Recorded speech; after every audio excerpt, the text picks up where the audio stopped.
Hello, welcome to SquishiVision, where I'm about to react to episodes 3 and 4 of The War Between the Land and the Sea, the Deep, and the nicely titled The Witch, the Waterfall.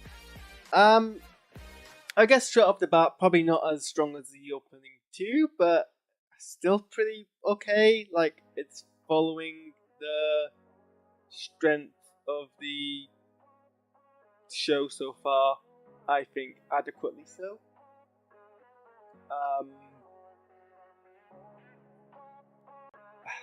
And I'm definitely invested.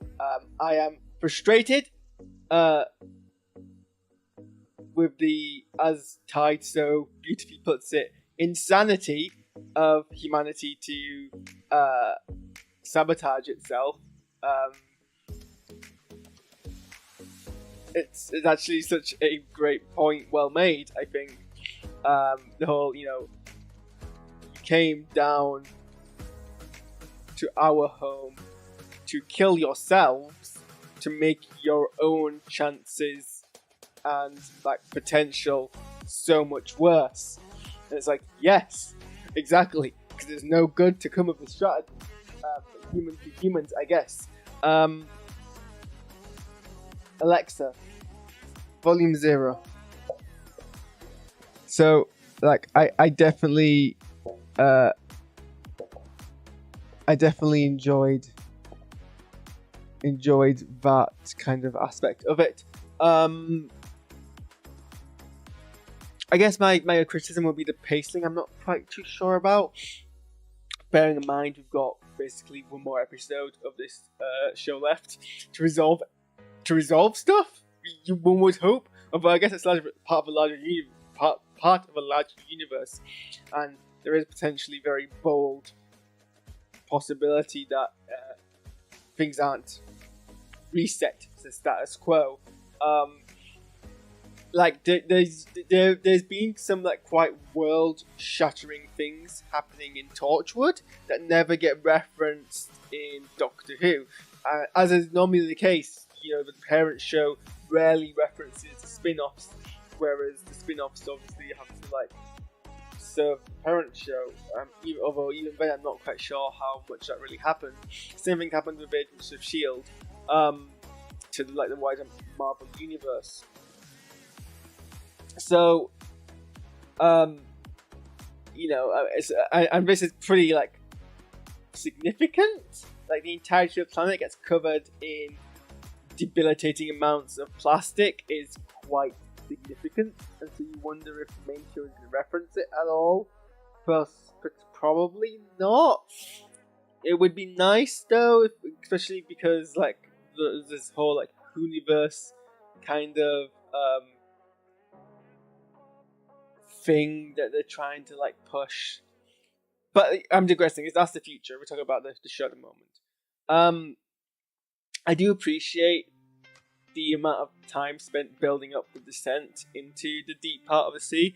Most of what we see of Barclay and the other 5 delegates is them in one set as it slowly descends to the planet, and them just dealing with the kind of stress of that. And there's a lot of tension and character dynamics that you kind of wonder where they're going to lead to.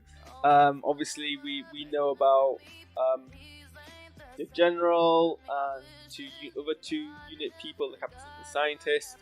But we have the 2 new factors, the 2 diplomatic representatives, and I think it's nice that we get obviously full of twist of who they actually are, but it's nice that we start off with this guy Ted, who's very chipper, very kind of he's portraying himself as this figure who is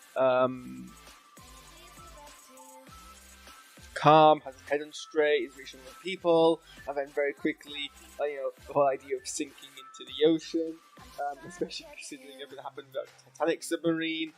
So that's panicking and becomes the most panicky of them all, and has to be assured. And it's a nice kind of twist to the whole vitality. And then you have you have the other person, Ravi, who is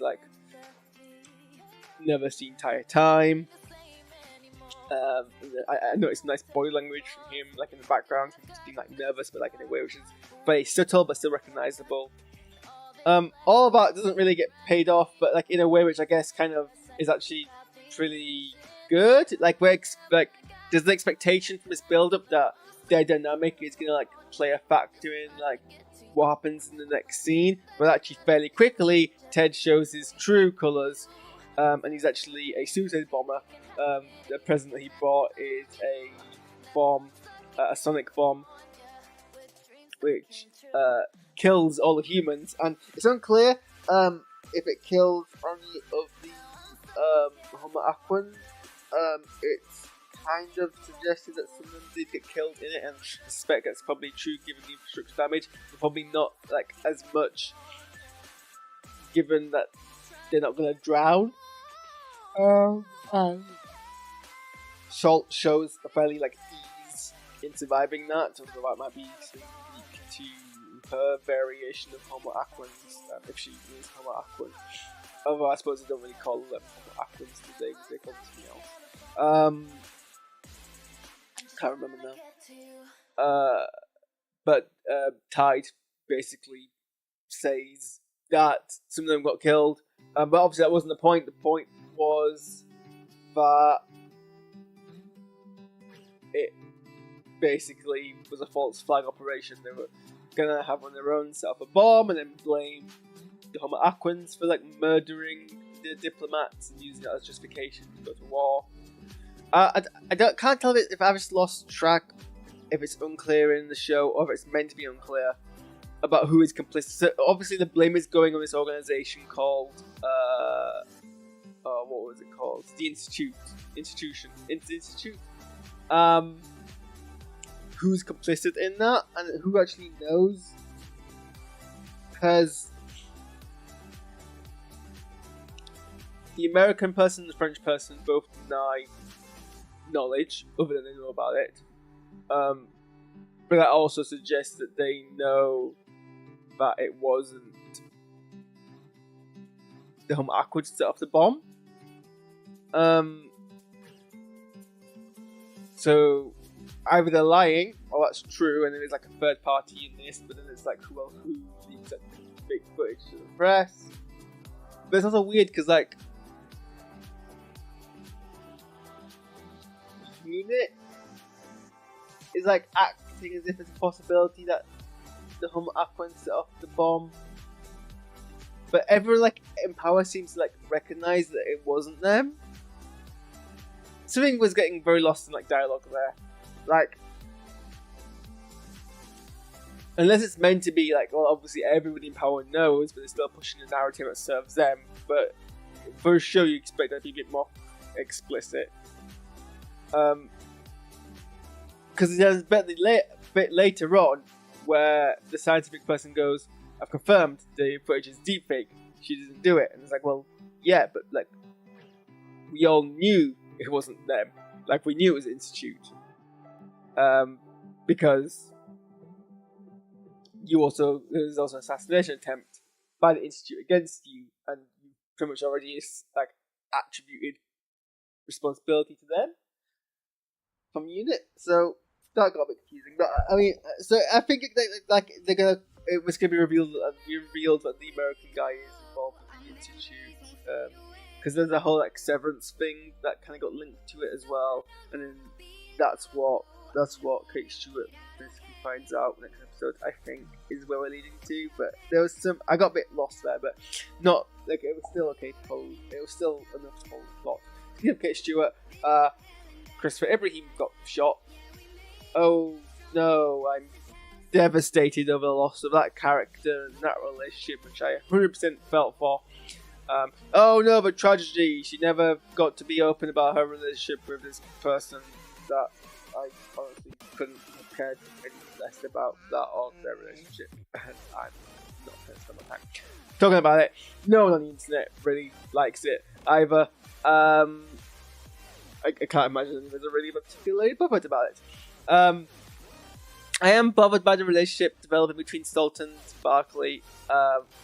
My god, can we not have a compelling show with a male and female presenting lead where it doesn't inevitably lead to something like this. Like, okay, I get it. Russell Tovey is probably attractive to certain people, and even in that makeup, Gugu Mbatha Raw is also, I guess, attractive, even though they're a fish. But they don't have to, like, you don't, where does it even come from? Like, you can have a mutual respect and a strong bond between two people without it having to, like, develop. I mean, it felt like it was just something which Russell T Davies felt was something very, very fun to write for these characters with the innuendo. It's like, yeah, okay, I'm sure it was fun, but didn't really want it. Didn't really need it. But whatever, that's I guess. And I guess it was inevitable. As is the case with shows like this. So plot-wise, I mean,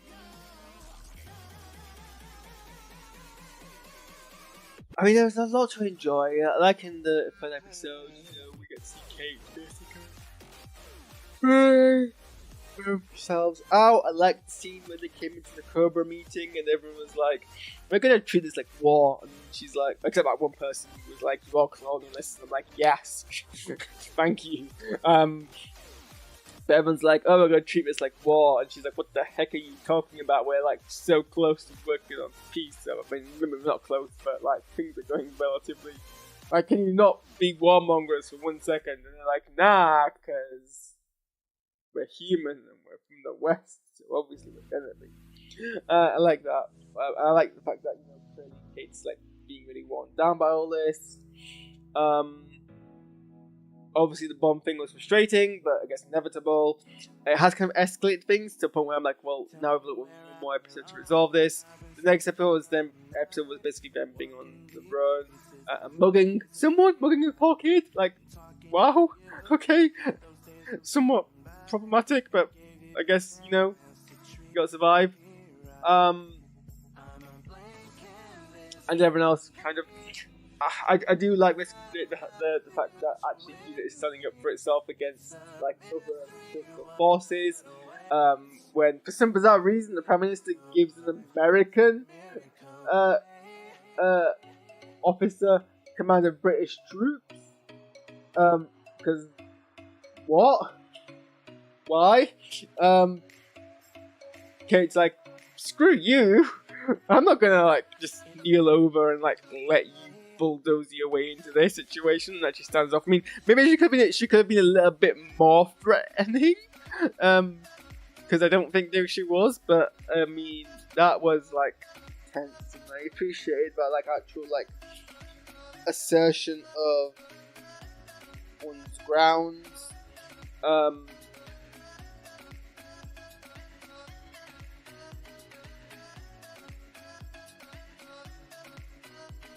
Interesting also that like Salt's become an enemy to like the other Homo Aquans because she like saved the human rather than other. I mean, I don't know who else she was meant to really save and why they couldn't save themselves. I don't know. And diplomatically, it makes sense to a human, but whatever, I guess. And then Tide's basically reasonably like, well, we tried to be diplomatic and you've just like screwed yourself, so screw it, we're warring now. And it's like, fair enough, I guess. Yeah, so like it wasn't. It didn't. I don't think it was as gripping as the previous 2 episodes, but it was still very, very well done, entertaining, dramatic. I love the bits with Barkley and his family where he's like, I've got to be strong for all these people, and the second his ex-wife's like, be strong for me, he like breaks down. It's like, oh, okay, that's really relatable, and like even his like daughter's like gives him a hug over it. After storming off because she was fat.